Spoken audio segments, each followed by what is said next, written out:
नमस्कार दोस्तों, मैं प्रणव आप सभी का स्वागत करता हूं अपने intraday as well as swing stocks वाले एनालिसिस वाले वीडियो में। तो लास्ट वीक मैंने आप सभी के लिए बहुत प्यारे स्टॉक्स दिए थे एंड ऑलमोस्ट उसमें से 90% स्टॉक्स के अंदर में टारगेट्स अचीव हुए। कुछ एक आध दो स्टॉक्स थे जिन्होंने परफॉर्मेंस नहीं दिया है, सो एक बार देख लेते वो कौन से स्टॉक्स थे। और इस हफ्ते के लिए मैंने आपके लिए कुछ स्टॉक्स ऐड करे हैं तो उनकी भी बातें हम कर लेते हैं। तो सबसे पहला जो स्टॉक है that was a Jindal. Jindal के अंदर में आपको पता होगा मैंने इस लेवल के बाद डायरेक्ट सेल बोला था and my target was around 345। इसने जो लो लगा दिया है अराउंड इज 340। इस दिन का जो लो लगा है अराउंड 347.10। तो कहीं ना कहीं इसका जो है ऑलमोस्ट एक टारगेट कंप्लीट हो चुका है। आना चाहता है तो फिर इस जोन को रिटेस्ट करने के लिए नीचे आ सकता है, बट एज ऑफ नाउ आपको इसके अंदर में अच्छा ट्रेड मिला फ्रॉम 380 से लेके 347 तक। तो एक अच्छा आपने रिटर्न बना लिया होगा, congratulations. The next trade was Bajaj auto. Bajaj auto के अंदर में अभी तक स्टॉप लॉस हिट नहीं हुआ है क्योंकि बजाज ऑटो को इसके बाद में मेरा बाय था, बाय एक्टिवेट हो चुका था एंड अपना जो स्टॉप लॉस है सर वो इस लेवल के नीचे आएगा अराउंड एट दिस जोन। तो जिन्होंने एग्जिट कर दिया होगा वेल एंड गुड, जिन्होंने एग्जिट नहीं किया होगा तो सर आपके लिए स्टॉप लॉस ये रहेगा। अब ये जो ट्रेड है आपके लिए वापस से बाय बनेगा, ये ट्रेड आपके लिए वापस से बाय बनेगा अगर ये 382426 को काट लेता है ऊपर की तरफ में। Same targets, the targets will be at 3954 and the next target is around 4200 for the coming time, जो आप स्विंग के लिए इसको यूज कर सकते हो। एज ऑफ नाउ ये अभी जिनके पास में माल पड़ा है आपका स्टॉप लॉस सर स्ट्रिक्टली ये है, यहाँ पे आता है आपको एग्जिट कर देना चाहिए। अगर आपने एग्जिट नहीं किया है तो छोटा सा इसमें 200 पॉइंट का अगर स्टॉप लॉस ले लोगे तो भी चलेगा, पर इसको ज्यादा होल्ड नहीं करना है। अगर स्टॉप लॉस कट जाता है तो वापस एंट्री बनेगी आपकी इस लेवल के बाद में, तो आपको रिटर्न भी देके जाएगा और उसके बदले पैसा भी एक्स्ट्रा देके जाएगा।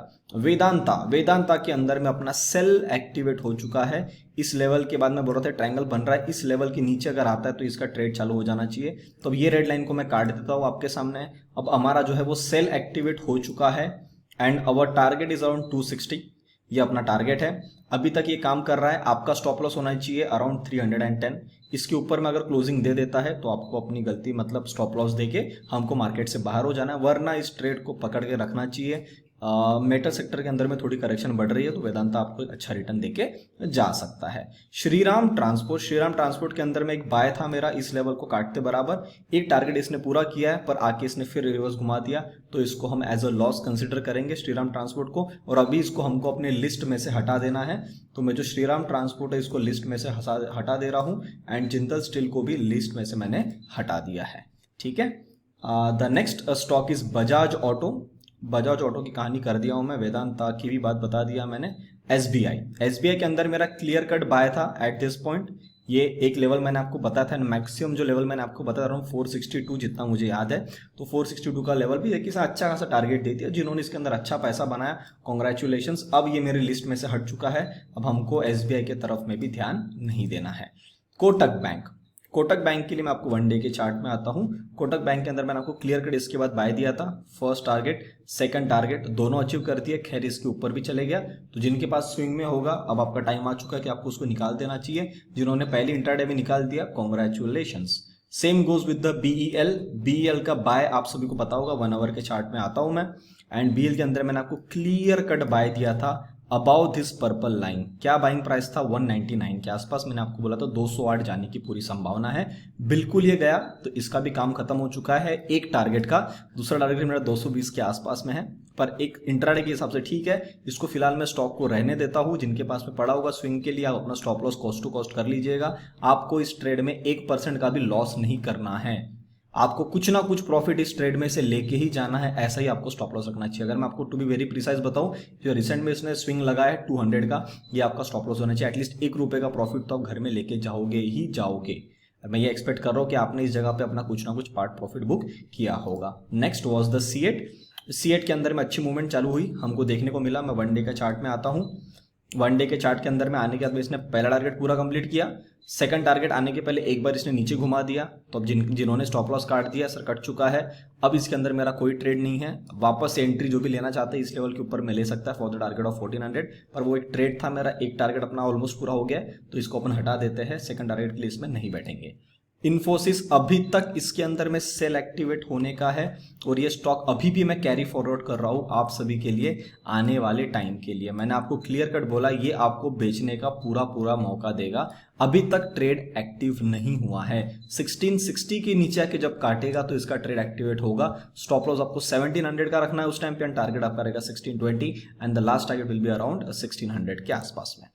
Now the main important 4 stocks जिनको आपको ध्यान देना है। सबसे पहले मैं आता हूं 15 मिनट के चार्ट में और इसको एक बार देखते हैं। एशियन पेंट्स, एशियन पेंट्स के अंदर में एक डिसेंडिंग ट्रायंगल बन रहा है एंड यहाँ पे जो ट्रायंगल बनने वाला है इस ट्रायंगल की मैं अगर बात करूं तो ये मेरे हिसाब से नीचे की तरफ में कटना चाहिए एंड ये जो सेटअप है ये नीचे की तरफ में अगर कटता हुआ हमको मिलता है तो कहीं ना कहीं मैं आपको बताऊं सबसे पहले ये आएगा 3260 तक and the next target which I am expecting in the Asian Paint is around 3175। This is my next target at 3175। आपका स्टॉप लॉस इस ट्रायंगल के ऊपर में रहेगा। एक बार इसने इस लेवल को काट दिया और नीचे चलना चालू कर दिया तो इसने इस लेवल को काट के ऊपर नहीं आना चाहिए 3340। This will be your stop loss for coming trades in the Asian Paints. अगर एशियन पेंट एक दिन यहाँ पे टाइम पास करता है, करने दे सकते, ऊपर की तरफ में काटता है तो अपना ट्रेड नहीं है। मैं आपको क्लियर कट बता रहा हूं, अपना जो ट्रेड है that is only on the sell side. इसको नीचे की तरफ में काटता है तो ही हम इसको ट्रेड लेंगे एशियन पेंट्स के अंदर में। हैवेल्स ने क्या काम किया है? हैवेल्स ने बहुत अच्छा काम किया है। हैवेल्स ने एक बार एक बड़ी गिरावट लगाया, गिरावट मार के इसने बाउंस लिया है। अब अगर ये बाउंस फेल हो गया तो मैं आपको बताऊं आपको ये एंट्री बहुत जल्दी देगा। हैवेल्स के अंदर में एंट्री आपकी एग्जीक्यूट हो जाएगी 1408 पे। इसके बाद में आपका जो स्टॉप लॉस होने वाला है दैट विल बी अराउंड 1430। आपका जो टारगेट रहेगा first target will be around 1390 and the next target which I am expecting in the Havells is around 1345। ये कुछ आपको अच्छा सौदा देके जाएगा हैवेल्स। अब ये ट्रेड मेरे हिसाब से स्विंग ट्रेड्स के लिए भी कन्वर्ट किया जा सकता है। सो स्विंग ट्रेड्स के लिए जो आपको टारगेट निकल के आता है दैट इज अराउंड 1300। तो कम से कम मैं यहाँ पे देख रहा हूं तो 100-120 पॉइंट के आसपास का फॉल हमको हैवेल्स के अंदर में देखने को मिल सकता है। तो जैसे ट्रेड एक्टिवेट होता है आपको इसके तरफ में ध्यान देना चाहिए जो भी इंटरेस्टेड है इसको सेल करने के लिए। वोल्टास के अंदर में भी सेम सिनेरियो हमको नजर आ रहा है। वोल्टास का सिनेरियो देखने के लिए हमको 10 मिनट्स के चार्ट पे जाना पड़ेगा। यहाँ पे आपको एकदम क्लियर कट दिखेगा। आपको यहाँ पे क्लियर दिख रहा है कि यहाँ से एक बार इससे नीचे आया, एक बाउंस लिया और यहाँ पे कंसोलिडेट कर रहा है। अब ये ट्रायंगल अगर ऊपर में कट जाता है तो हम अपना ट्रेड लेंगे क्या? हम अपना ट्रेड नहीं लेंगे। ये ऊपर जाने के बाद भी अगर ये घूम के नीचे आता है तो वोल्टास को आपको शॉर्ट करना है बिलो द लेवल ऑफ 1220। 1220 के नीचे आपको इसका स्टॉप सेल करना है। आपका जो स्टॉप लॉस रहेगा इस ट्रायंगल के ऊपर में रहेगा 1240 के आसपास में, तो 20 रुपए का आपका स्टॉप लॉस हो गया वोल्टास में।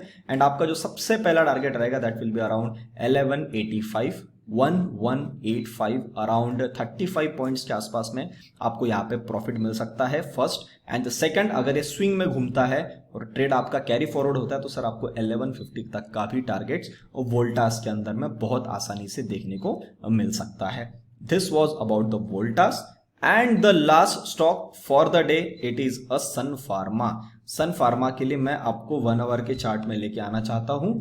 सन फार्मा के अंदर में सर क्या हो रहा है, इसने बहुत कोशिश किया, यहाँ पे एक बाउंस नीचे आया, एक बड़ा बाउंस लेने की कोशिश किया, हाई तक गया पर सर ये नहीं काट पाया। नहीं काट पाने कारण ये एक बार फिर नीचे अगर अपनी लो को टेस्ट कर दिया। अब इस वाली वेव की मैं बात करूं तो इसने एक बार लो टेस्ट किया, लो टेस्ट करके फिर बाउंस ले लिया है। तो सर अगर बाउंस लिया तो सर इसने यहाँ पे सस्टेन करना चाहिए, पर मुझे ऐसा लगता है सन फार्मा के अंदर आपका शॉर्ट एक्टिवेट होना चाहिए एंड शॉर्ट में आपको अच्छा रिटर्न दे सकता है, क्योंकि आई थिंक फार्मा सेक्टर्स के अंदर में कुछ स्टॉक्स जो है वो अच्छे खासे करेक्शन में जा चुके हैं। तो Sun Pharma if it's coming below the level of 750 के नीचे अगर आता है आप इसको शॉर्ट कर सकते हैं for the target of 725। This will B first target. आपका स्टॉप लॉस रहेगा इस लेवल काटने के बाद में 770 का आपका स्टॉप लॉस रहेगा, 20 रुपए का stop loss. The first target is around 725 and the next target which I am expecting is around the level of 678। पर मैं आपको ये स्टॉक इंट्राडे के लिए ही देना चाहता हूं, मैं आपको स्विंग के लिए नहीं देना चाहता हूं। इसमें आपका जो रिस्क टू रिवॉर्ड है that is around 1:1। Sun Pharma के अंदर में थोड़ी सी मूवमेंट अटक अटक के आती है। 4 रुपए गिरेगा, 5 रुपए गिरेगा, 3 रुपए बाउंस ले लेगा, फिर 10 रुपए गिरेगा तो 5 रुपए 6 रुपए बाउंस ले लेगा, इस प्रकार से काम होता है। तो कृपया इसके अंदर में आपको टिक के बैठना पड़ेगा, अपने स्टॉप लॉस को सही ढंग से लगा के बैठना पड़ेगा। सो आई होप आपको मैंने यहाँ पे जो भी सारी चीजें बताया आपको समझ में आई। अगर आई तो वीडियो को लाइक बटन जरूर दबाइए, अपने विचार कमेंट सेक्शन में बताइए। आपको लगता है ये ट्रेड्स, ये स्टॉक्स के लेवल्स आपके किसी फ्रेंड सर्कल के लिए इंपॉर्टेंट है, किसी फ्रेंड्स फैमिली मेंबर्स के लिए इंपॉर्टेंट है, उन तक वीडियो को जरूर शेयर करिएगा। तब तक के लिए आप सभी लोग देखते रहिए डेडिकेटेड इन्वेस्टमेंट्स। हम मिलते हैं बहुत ही जल्द अगले वीडियो में, तब तक के लिए नमस्ते।